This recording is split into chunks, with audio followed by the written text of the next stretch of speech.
Hey, how's everybody doing? So it's a beautiful day. It's like 70 some degrees. So today we're going to talk about two of my favorite cars. On my left, 2013 Mustang GT. On my right, 2011 Corvette Grandsport. So here we are. I own both of them, and everybody asks me, why Ford, why Chevy? No loyalty. Well, I just like cars. So do I have loyalty? I like Chevy more than Ford, but if I had to pick between both of them, I would pick the Chevy first before the Ford. But after driving the Ford, I really like it, even though I've been told, I haven't taken it to the drag strip yet, but they usually hit the wall pretty quick. So I'm anxious to see exactly how this works. But I'm sure in the future you'll see videos on that. I know I keep saying that on my videos, but I haven't gotten to the racetrack because either the weather or work, just timing. So plus I can't drive both, and I want to take them both to the track. So I got to find me a candidate, which I do have a candidate that's going to give me a hand with it. So I'm sure that'll be a blast, and I'm sure the video will be pretty cool. Anyway, so here I want to bring some to attention on the Corvette Grandsport. I said before in the videos, I love this body style of the Grandsport. And obviously this one, if you've seen the videos before, if this is your first time, I have other videos. This one's got some modifications. It's cammed, torque converter. This thing does pretty good on the track. Not quite fast enough yet for me, but it's fast. It's fun. So I just want to do a little bit of a comparison with them, because like I said, I get asked, why Ford, why Chevy? Why not just have one or the other? But like I said, I love cars, and basically I've always loved cars. So here it is. So this car has 430 horsepower from factory.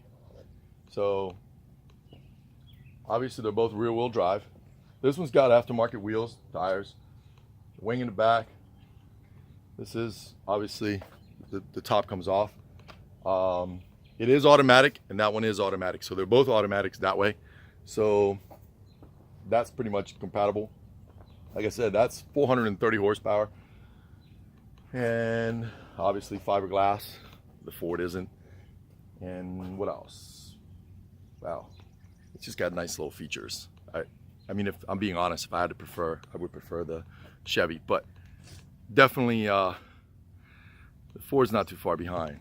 So now the sound of this one with the exhaust and all that I like, but it's actually aftermarket. So I'm not really comparing apples with apples, because they both have modifications, and it wouldn't be fair to say one's better than the other.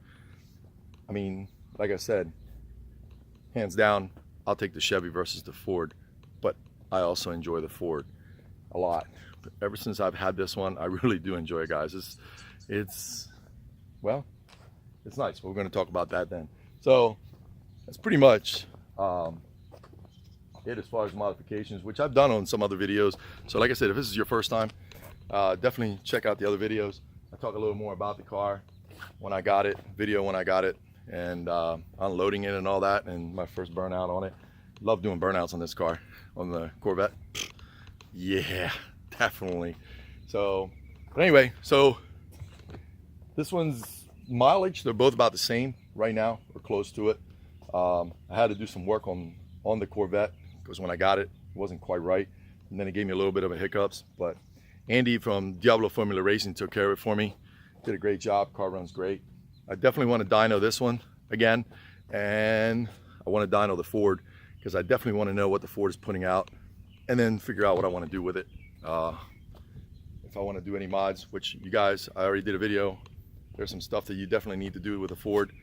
I already got the parts. I just want to make sure that I'm not doing anything else before I tear it apart, because this boy here doesn't want to take the car apart, put something, then take it up again apart and do something else. I'm just not interested in that. So definitely going to hold off on that. Anyway, so like I said, 2011 comes with 400 I think it's about 430 horsepower from factory. This one's got, I think at the wheels, it's like 485 something. I mean, yeah, 480 at the wheel. I think it's 5 something at the crank, 550 maybe, 570, somewhere around there. I have to look at the paperwork. The last time I dyno it, I definitely want to tune it up again and do another dyno on it and see, you know, if I can get a little more horsepower out of that. I'd be happy if I can pull 500 horsepower for now. So I got too many other projects, so I don't want to keep, if it runs good and looks good, I don't want to stick any money in it. So now we go to the Ford.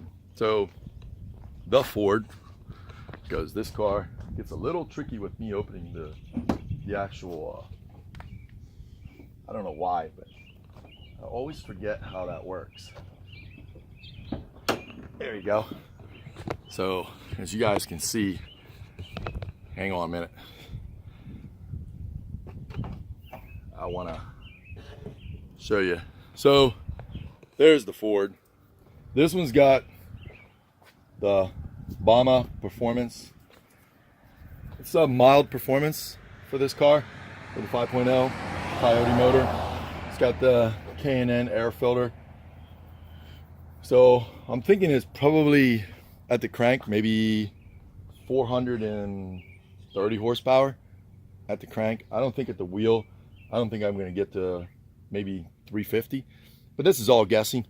I mean, like I said, I'm going to take it to the dyno and basically find out. So on this one, those are the mods. Mild.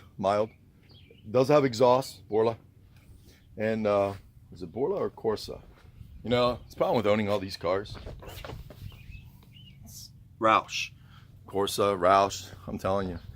Anyway, so this one's got aftermarket wheels, as you guys can see, which I've done in the other videos, pointed it out. It's a 5.0, 2013. Came from factory at 420. I don't think I got more than 10 horsepower, maybe 20 horsepower out of this car with those mods. So I don't know. I really don't. But the problem with this car is it's light. That's the only thing I don't like about the Mustang. It's super light. I mean, don't get me wrong, the Corvette in the rain, not great. Mustang, definitely not great. Not at all. This thing here, you'll hit a wall like that. I'm sure if I can get a little bit better tires. These are new tires, believe it or not. Keep doing burnouts, I'm going to be putting another set of tires. So that, I wanted a comparison. That's basically what I'm doing on this video. Just want to compare both cars since I own both cars, and I thought I'd talk about it. It's a beautiful day out, so I'm gonna go chill. I'm gonna clean them up a little bit. Black gets dusty real quick, so I'm gonna turn them on. So if you guys haven't heard it yet, you guys can hear it running. I'm gonna do one at a time, obviously, because if I do them both, the Corvette actually drowns the Mustang, without a doubt. So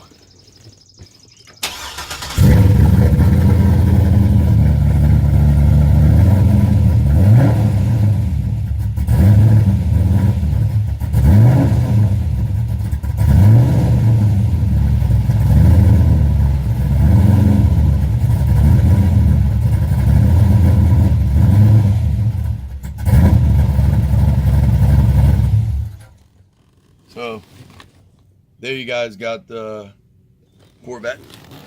So we'll go over here and turn on the Mustang. Mustang sounds pretty good though, I gotta tell you. It's a pretty sweet car. All right, the Mustang is, to be honest with you, it's a lot more comfortable for every day. The Corvette sits a lot lower, so that's one thing I do love about the Mustang versus the Corvette. And of course you have your performance. So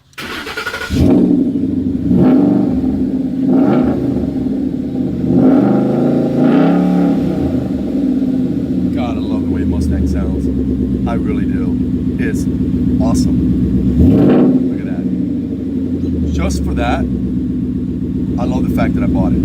So it's a cool car. It's a great performance. Of course, like anything else, little by little, as I get money, you guys will definitely see some of this improvement here. So I hope you enjoyed the video. I know it was more information, not a lot of information, because I'm still learning these cars. But if you subscribe, thanks for subscribing. If you haven't subscribed, definitely do subscribe.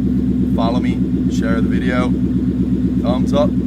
Thanks for subscribing. Take care, and we'll see you guys on the next video.